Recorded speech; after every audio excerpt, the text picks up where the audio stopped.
Please stop pushing. I can't take this anymore. The concert venue is packed tight. A man behind me keeps pressing into my backside. I'm wearing a mini skirt today with a thong underneath, and it only makes the situation worse. He lifts my skirt and presses himself against my hips. As the atmosphere heats up, someone in front of me slams into me, and I stumble back a step. My body stiffens as I feel like something just slid inside me. My name was Mandy Cox, and I was a diehard fangirl. I wanted a celebrity to notice me, so I dressed for attention. I wore heavy makeup and made sure nothing about me went unnoticed. My low-cut top revealed a wide stretch of skin, and my chest bounced with every step. I paired it with a mini skirt that barely covered my thighs and sexy white stockings which hugged my legs. But when I arrived, reality hit. The concert venue was packed so tightly I couldn't move, and the crowd swallowed me whole. The celebrity was never going to notice me. I craned my neck and shouted, "Darling, take me." I never imagined that line would draw the wrong kind of attention. Instead of the celebrity, it caught a filthy creep. After I shouted it, I became aware of a man behind me, repeatedly bumping into me. At first, I brushed it off. In a crowd that dense, accidental contact was easy to explain, but the feeling wouldn't go away. Something hard kept pressing against my butt from behind. I assumed I'd accidentally backed into his hand where it rested behind me, so I turned and offered a polite apology. "Sorry, I didn't mean to bump into you." He paused, then flashed a leering smile and said, "It's okay, I don't mind." When I turned back toward the stage, I felt him press against me again, more deliberate than before. I kept my attention on the celebrity on stage and shut him out. The man became increasingly brazen, pulling up my skirt and pressing close against my backside. I had only a thong on underneath, which left my butt exposed. I felt his touch directly against my skin and assumed it was his finger. Only then did I realize something was wrong.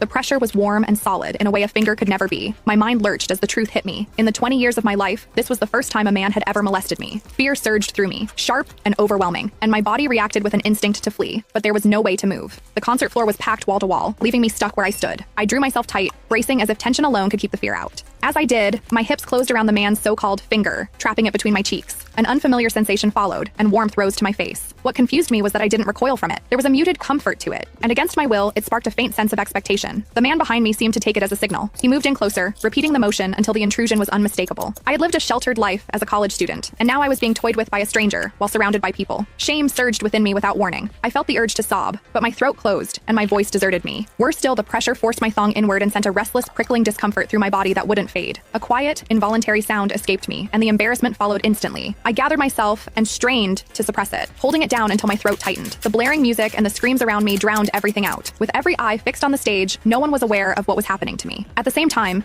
the intensity continued to rise, touching something deep inside me. I bit down on my lip as cold sweat traced my spine.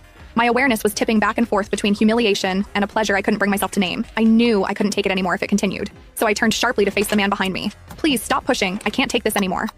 When I finished speaking, the man leaned toward me and whispered in my ear, "Is it exciting, the way I'm pushing against you?" The shame was overwhelming, and I was on the verge of crying. "I'm a virgin. I've never done that kind of thing. Please, let me go." He didn't stop. Instead, his gaze burned deeper as he seized my waist, the pressure growing stronger. "You're really a virgin? Then let me show you what it feels like to be a woman."